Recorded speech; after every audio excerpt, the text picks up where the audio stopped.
Now make a call in Virginia. It does go to President Bush.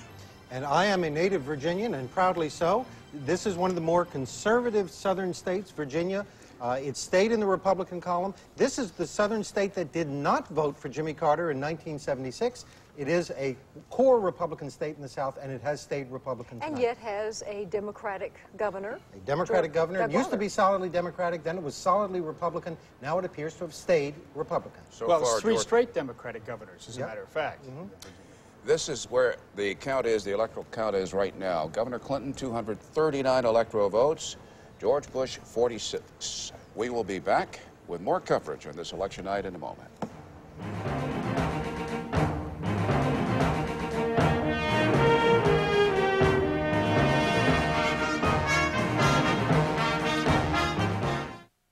CNN's election coverage is brought to you in part by Merrill Lynch. We're bullish on the future.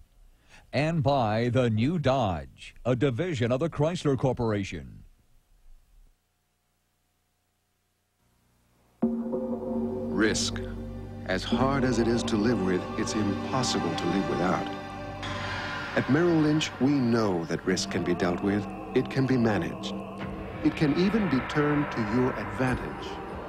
To do that, you need a partner. A partner who understands it and can help you turn a world of risk into a world of opportunity. Merrill Lynch, we're bullish on the future. We saw that a sedan could have standard airbags for both driver and passenger without costing a fortune. That thoughtful touches like air ducts in back as well as in front could enhance passenger comfort. We saw that with a cab-forward design, we could devote less room to machinery and gain more room for people. And now that we've seen what's possible in a four-door sedan, we can't see building one any other way. Intrepid. This changes everything.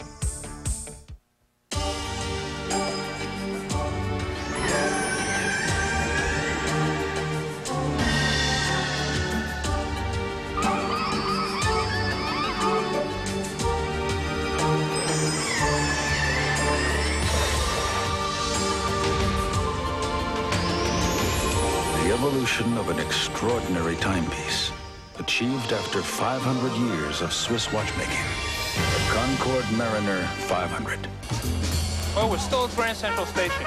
We got them lined up, and the Pitney Bowes copier is just pumping them out like a percolator. My whole world is in this little book. We've got all kinds of people coming up with all types of copies. Credit cards. Make enlargements. My certification as a skydiver. This is a conference on self. Hey, handsome, how you doing? Secrets. Thank you. I'm a therapist, and I've come across a lot of women who have 1,037,421 copies. Pitney Bowes machine is still up and running, and it's running, well, it's running just like a machine.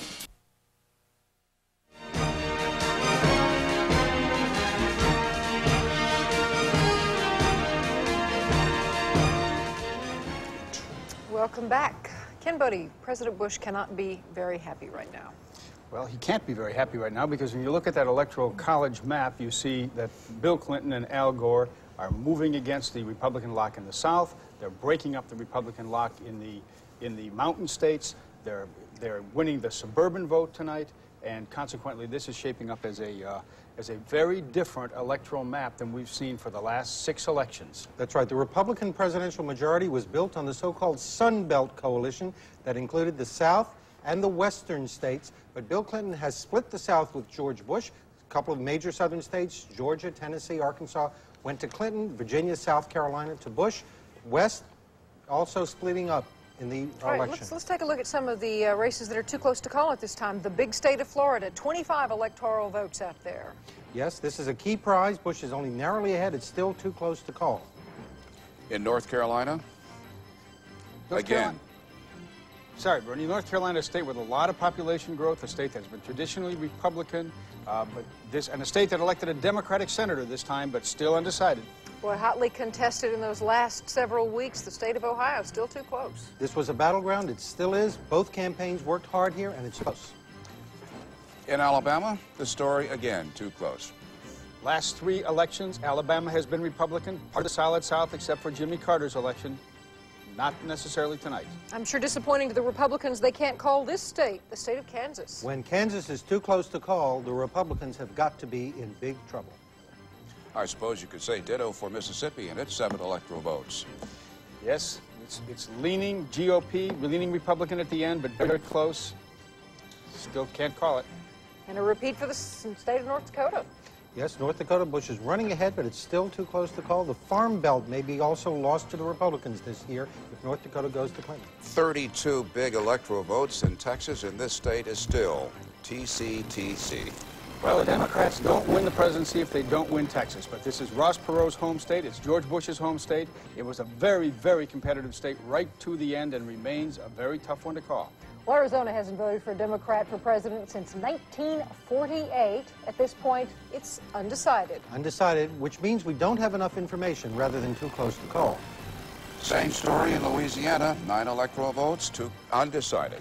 The Democratic Party in Louisiana was very unified this year, and part of the reason they said, was they're tired of Republican U.S. attorneys prosecuting Democrats in Louisiana. And the state of South Dakota, undecided as well. Not enough information there yet, but South Dakota is another Farm Belt state. We'll see how the farm voters are going to go this year. We haven't forgotten Wisconsin. The story is still unchanged at this hour. 11 electoral votes. This was a Dukakis state in 1988. It was a very competitive state. Bill Clinton, George Bush, both campaigned in Wisconsin very late, and it's still too close to call in the Midwest. And Wyoming was there for Bush in '88. It's still undecided. That's James Baker's home state now. He's moved to Wyoming. We'll see if he's going to move back to Wyoming or stay in Washington, depending on what the outcome is tonight. And wherever you are, if your polls are still open, we hope you will vote tonight. Remember, you have a voice when you vote, and if you're just joining CNN's all-night coverage, Governor Bill Clinton is this close. He has 239 electoral votes. President Bush has 46. Well, and looking at the division there, we're moving into the West. We're starting to get polls closed. Let's see, it's 9:30. We'll have a group of states at 10. Including those key Senate votes in California. I'll tell you one thing that came out of the exit polls. We asked people, was the choice of vice presidential running mate very important to you in deciding how to vote? And 28% of the voters nationwide said it was, and 2/3 of them voted for Bill Clinton, only 28% for George Bush. That's an indication that Al Gore was clearly a big plus for the Democratic ticket. Those voters who said the vice president was important voted heavily Democratic. We are going to declare a winner in South Carolina's Senate race. Longtime incumbent